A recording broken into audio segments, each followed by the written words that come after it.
જાળી ચપ્પુની અણીએ લૂંટ ચલાવનાર 2 રીઢા ગુનેગાર અને 1 કિશોરની કરાઈ ધરપકડ। સુરતના સચિન વિસ્તારમાં કાયદો અને વ્યવસ્થાની સ્થિતિ સામે સવાલો ઊભા કરતી લૂંટની એક ગંભીર ઘટના પ્રકાશમાં આવી છે। સચિન વિસ્તારમાં આવેલા હોજીવાલા ઇન્ડસ્ટ્રીયલ એસ્ટેટ પાસે અસામાજિક તત્વોએ એક યુવકને આંતરીને ચપ્પુની અણીએ લૂંટ ચલાવી હતી। પીડિત યુવકને માનવીય રીતે માર મારીને શખ્સોએ બળજબરીપૂર્વક ₹2500ની રોકડ રકમ પડાવી લીધી હતી અને ઘટના સ્થળેથી ફરાર થઈ ગયા હતા, જેના પગલે સ્થાનિક ઔદ્યોગિક એકમો અને શ્રમિકોમાં ભયનો માહોલ સર્જાયો હતો। આ ઘટનાની સત્તાવાર જાણ થતાં જ સુરત પોલીસે તાત્કાલિક ધોરણે તપાસનો ધમધમાટ શરૂ કર્યો હતો। બાતમીદારોના નેટવર્ક અને ત્વરિત કાર્યવાહીના આધારે સચિન પોલીસે ગણતરીના સમયમાં જ ગુનાનો ભેદ ઉકેલી નાખ્યો હતો। પોલીસે લૂંટ કેસમાં 2 મુખ્ય આરોપીઓ રૂપેશ અને કલ્પેશની સાથે કાયદાના સંઘર્ષમાં આવેલા એક બાળકિશોર એમ કુલ 3 લોકોની અટકાયત કરી છે। પોલીસે આરોપીઓની સઘન તલાશી લઈને તેમની પાસેથી લૂંટમાં ગયેલ રોકડ રકમ અને ગુનામાં વપરાયેલ તીક્ષ્ણ હથિયાર પણ સત્તાવાર રીતે કબજે કર્યું છે। પોલીસની પ્રાથમિક પૂછપરછ અને રેકોર્ડની તપાસમાં અત્યંત ચોંકાવનારી વિગતો સામે આવી છે કે પકડાયેલા બંને મુખ્ય આરોપીઓ ગુનાહિત ઇતિહાસ ધરાવે છે। આરોપી રૂપેશ અને કલ્પેશ અગાઉ પણ અલગ અલગ પોલીસ મથકોમાં 7 જેટલા ગંભીર ગુનાઓમાં ઝડપાઈ ચૂક્યા છે।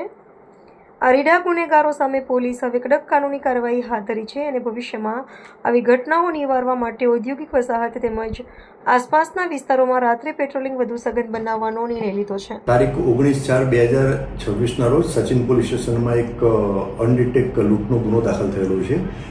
આ ગુનાની વિગત એવી છે કે ફરિયાદી શ્રી તારીખ 19/4/2026ના રોજ લગભગ રાત્રિના 7:30 વાગે મજૂરી કામ કરી અને એના ઘર તરફ હોજીવાલા ઇન્ડસ્ટ્રીયલ એસ્ટેટ વિસ્તારમાંથી પસાર થઈ રહ્યા હતા। એમાં અજાણ્યા 3 આરોપીઓએ એક 2-વ્હીલરમાં આવી અને એમને ધાકધમકી આપી, એમને છરી બતાવી અને એમની પાસેથી ₹2500ની લૂંટ કરી અને 3 આરોપીઓ પૈકી એક આરોપી પાસે એની પાસે હથિયાર હતું, હથિયાર એટલે ચપ્પુ હતું। એ ચપ્પાના મદદથી એમણે ફરિયાદી જે છે ભોગ બનનાર એના પગના ભાગે ઈજા પણ પહોંચાડેલી હતી। આ ગુનો જે તે વખતે દાખલ થયો અનડિટેક હતો। સ્થાનિક પોલીસ સ્ટેશને ગુનાની ગંભીરતાને ધ્યાનમાં લઈ તાત્કાલિક અલગ અલગ ટીમો બનાવી અને ફિલ્ડમાં એમના જે સોર્સ હતા હ્યુમન ઇન્ટેલિજન્સ અને ટેકનિકલ સર્વેલન્સ અને આધારે સ્પેસિફિક બાતમી મેળવી અને બાતમી આધારે આ ગુનામાં જે 3 સંડોવાયેલા ઈસમોને લઈ આવેલા હતા અને 3 સંડોવાયેલ ઈસમોની પ્રાથમિક પૂછપરછ કરતાં એમને ગુનાની કબૂલાત કરેલી છે। આ 3 ઈસમો પૈકી 2 ઈસમો મેજર છે અને એક ત્રીજો ઈસમ જે છે એ કાયદાના સંઘર્ષમાં આવેલ કિશોર છે। આ 3 ઈસમો પૈકી જે 2 આરોપી જે છે જે મેજર છે એમાંથી એક આરોપી જે છે એનું નામ છે કલ્પેશ ફૂલચંદ પાટીલ। એ રહેવાસી છે, ડિંડોલી વિસ્તારનો રહેવાસી છે અને બીજા આરોપીનું નામ છે રૂપેશ શાલિગ્રામ ઉર્ફે સિલિક મરાઠી। એ પણ ડિંડોલી વિસ્તારનો રહેવાસી છે। આ બંને આરોપીઓ સિવાય એક કાયદાના સંઘર્ષમાં આવેલ કિશોરની પણ આમાં સંડોવણી જણાઈ આવેલ છે।